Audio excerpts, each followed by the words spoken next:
حضرت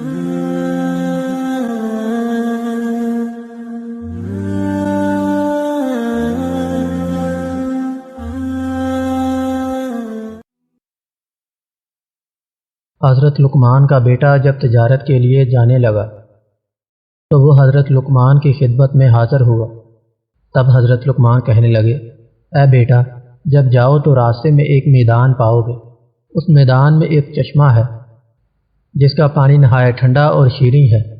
اس کے کنارے ایک درخت ہے جس کی چھاؤں گھنی اور فرحت بخش ہے، لیکن خبردار، اس درخت کے سائے تلے ہرگز نہ بیٹھو، اور اللہ تعالیٰ تم کو اس مہلک سے محفوظ رکھے۔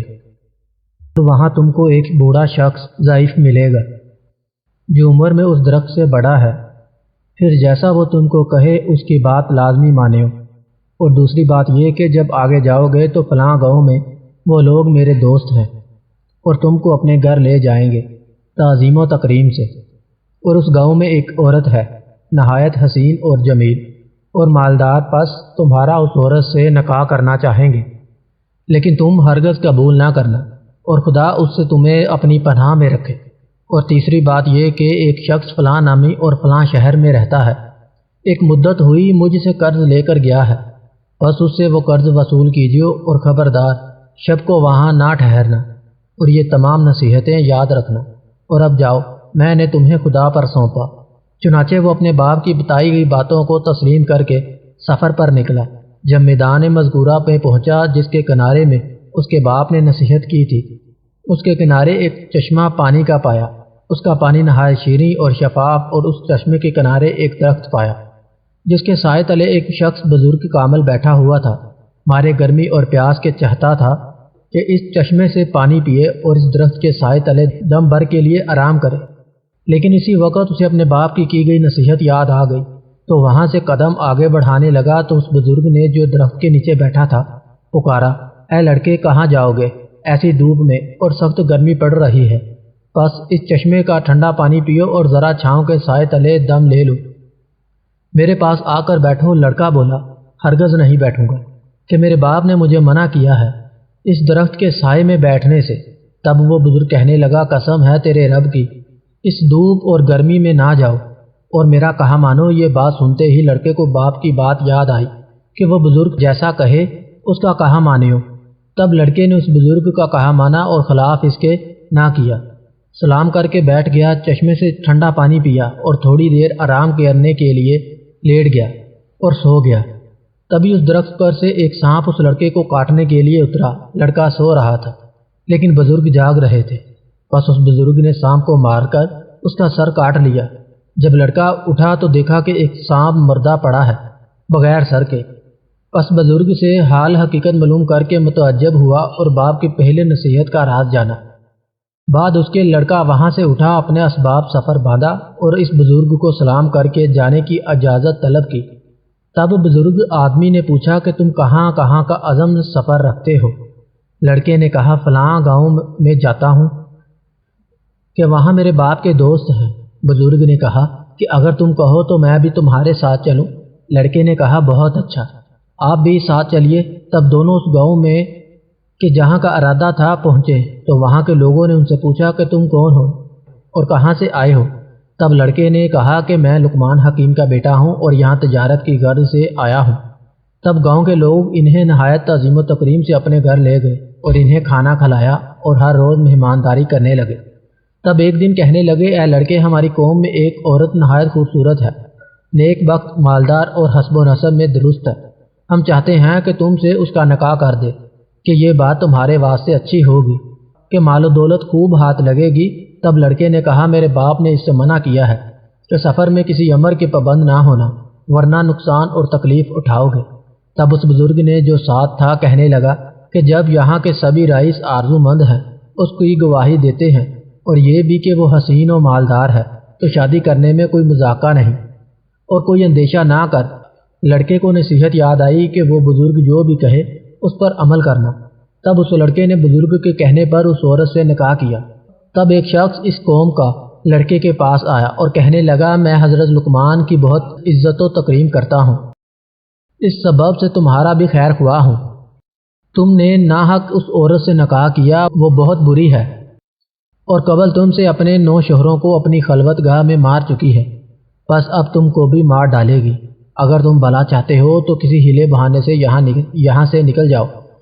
تب لڑکا اس شخص کی باتیں سن کر ڈرا اور پچھتانے لگا۔ چنانچہ جب لڑکے کے مصاحب نے اسے رنجیدہ دیکھا تو پوچھا کہ تم کس بات کا اندیشہ کرتے ہو؟ کیا سبب ہے جو میں تمہیں پریشان دیکھتا ہوں؟ تب لڑکے نے کہا کہ میں نے سنا ہے کہ میری بیوی جس سے میں نے یہاں نکاح کیا ہے، مجھ سے پہلے 9 شوہروں کو پہلی خلوت شب زفاف میں مار ڈالا ہے۔ ڈرتا ہوں کہ شاید مجھے بھی نہ مار ڈالے، اور شاید اسی بات کے سبب سے میرے باپ نے مجھے اس نکاح سے منع کیا تھا۔ تو اس بزرگ نے کہا کہ کچھ اندیشہ نہ کرو اور خاطر جمع رکھو، میں تمہیں ایک ایک حکمت بتلائے دیتا ہوں۔ اس طرح کرنا کہ جب شب کو تمہاری بیوی تمہارے پاس خلوت میں آئے تو کسی بہانے سے اسے وہاں چھوڑ کر میرے پاس آئو، تب ہم اس کی تدبیر اور علاج کریں گے۔ جب اس کی بیوی شب کو اس کے پاس خلوت میں آئی تب اس نے بہانے سے کہا کہ تم یہاں بیٹھو، میں ذرا باہر سے ہو کر آتا ہوں۔ بیوی نے پوچھا کہاں جاتے ہو؟ لڑکے نے کہا کہ قضائے حاجت کو جاتا ہوں، تو تب تک یہاں انتظار کرو، اور اس کے علاوہ بھی ایک کام ہے، وہ آ کے بتلاتا ہوں۔ تب لڑکا وہاں سے نکلا اور سیدھا اس بزرگ کے پاس پہنچا تو اس نے ایک آتش دان انگاروں سے بھرا ہوا لانے کو کہا تھا۔ جب لڑکا آتش دان لے آیا تو بزرگ نے اس میں سانپ کا سر جو درخت کے نیچے سے کاٹ کر لایا تھا اس کو اس آتش دان میں رکھ دیا، اور آتش دان کو لڑکے کے حوالے کیا اور کہا اسے لے جاؤ اور اپنی بیوی سے کہو کہ برہنہ ہو کر اس آتش دان پر خود کو سینکو، اور بعد میں اس کو دوبارہ میرے پاس لے آنا۔ تب لڑکا وہاں سے گیا جیسا اس بزرگ نے کہا تھا، اپنی بیوی کو کہا اور بعد اس کے سینکنے کے آتش دان واپس لے آیا۔ تب اس نے بزرگ کو دیکھا کہ 2 سانپ اس انگیٹھی میں جر رہے ہیں۔ تب بزرگ نے کہا اب جاؤ، بے خطر اب بیوی سے ملو کہ جس کا ڈر تھا سو سانپ اس انگیٹھی میں جر رہا ہے، پر اسی سبب سے پہلے شوہر اس کے مارے جاتے تھے۔ چنانچہ حضرت لقمان کا بیٹا تمام شب اپنی بیوی کے پاس رہا اور فجر کو باہر آیا۔ اہل قریہ تمام ماجرا سن کر متعجب ہوئے اور پسر لقمان کے بچ جانے سے خوشی بھی ہوئی، اور اس کے بعد حضرت لقمان کے بیٹے نے ارادہ کیا کہ اپنے باپ کے قرض دار کے پاس جا کر قرض وصول کرے۔ تب اس نے بزرگ سے کہا کہ فلاں گاؤں میں ایک شخص کے پاس میرے باپ کا روپیہ ہے، سو میں چاہتا ہوں کہ جا کر اسے وصول کروں۔ تب اس بزرگ نے کہا کہ میں بھی تمہارے ساتھ چلوں گا۔ تب دونوں آدمی اس شخص کے پاس گئے، وہاں کے لوگوں سے اس کے بارے میں پوچھا تو لوگوں نے کہا کہ وہ شخص تو بڑا فسادی اور دغا باز ہے، بس تم ناحق اپنی جان گنوانے کے واسطے آ گئے ہو، سو تمہارے حق میں بہتر ہے کہ یہاں سے چلے جاؤ، اور وہ دغا باز آدمی کسی کا روپیہ لے کر واپس نہیں کرتا۔ ان دونوں نے لوگوں کی بات نہ مانی اور وہاں سے اس شخص کے پاس پہنچے، اور بعد اسلام کے لڑکے نے کہا کہ میں حکیم لقمان کا بیٹا ہوں اور اپنے والد کا قرض وصول کرنے کو آیا ہوں۔ تب اس نے کہا کہ بہت اچھا، آپ ہمارے بزرگ زادے ہیں، تو آج کی رات مہمان نوازی کا شرف بخشیے، صبح کو حساب کتاب کر کے جو روپیہ بنتا ہو تو واپس کر دوں گا۔ لڑکے نے کہا میرے باپ کا حکم نہیں کہ شب کو یہاں ٹھہروں۔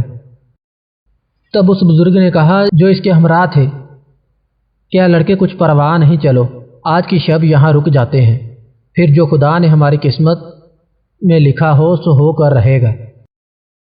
اس بزرگ کے کہنے پر کہ اس کی کرامت سے بھی پسر لقمان آگاہ تھے، اور باپ کا حکم اور نصیحت بھی تھی کہ اپنے ساتھ والے بزرگ کی بات مانیو۔ تب اس سبب سے دونوں شب کو اس دغا باز شخص کے مکان پر رہ گئے۔ جب کہ کھانے وغیرہ سے فارغ ہو چکے تو ان دونوں کو لب دریا بنائے گئی ایک مکان پر لے گیا، اور وہ مکان اس طرح سے بنایا تھا کہ جو کوئی شب کو اس میں سو جاتا دریا کی لہریں آ کر اسے ڈبو دیتی۔ ان دونوں کو اس مکان میں ٹھہرنے کو کہا۔ چنانچہ پسر لقمان سو گیا اور بزرگ جاگتے رہے۔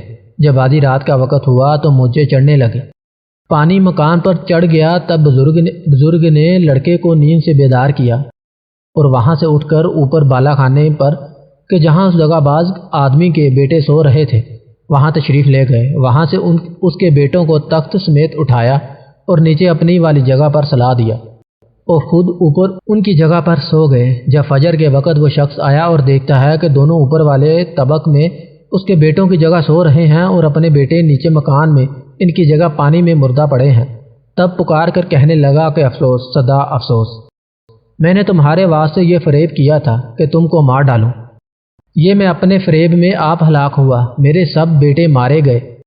تب دونوں نے کہا کہ جو کسی کے لیے بدی کرتا ہے سو در حقیقت اپنے لیے کرتا ہے۔ اس کے بعد حضرت لقمان کے بیٹے نے اس دغا باز شخص سے اپنے باپ کا پیسہ وصول کیا اور اپنی بیوی کو کہ جس سے وہاں نکاح کیا تھا کو لے کر ماں اس بزرگ اور اسباب کے اپنے وطن واپسی کا سفر کیا۔ جب حضرت لقمان اپنے مکان کے قریب پہنچا تو اس بزرگ نے پوچھا کہ بزرگ زادے تو اتنا عرصہ میرے ساتھ رہا، سو تم نے مجھے کیسا پایا؟ تب لڑکے نے کہا کہ بے شک میں نے آپ کو نیک مرد پایا اور آپ کی برکت سے بہت سی مصیبتوں سے نجات پائی اور نیک بخت بیوی پائی اور اس قدر مال و اسباب پایا۔ تب اس بزرگ نے کہا کمال میں سے مجھے بھی آدھا حصہ دو۔ تب لڑکے نے کہا کہ آپ اپنی مرضی سے لے لو جتنا حصہ چاہیے۔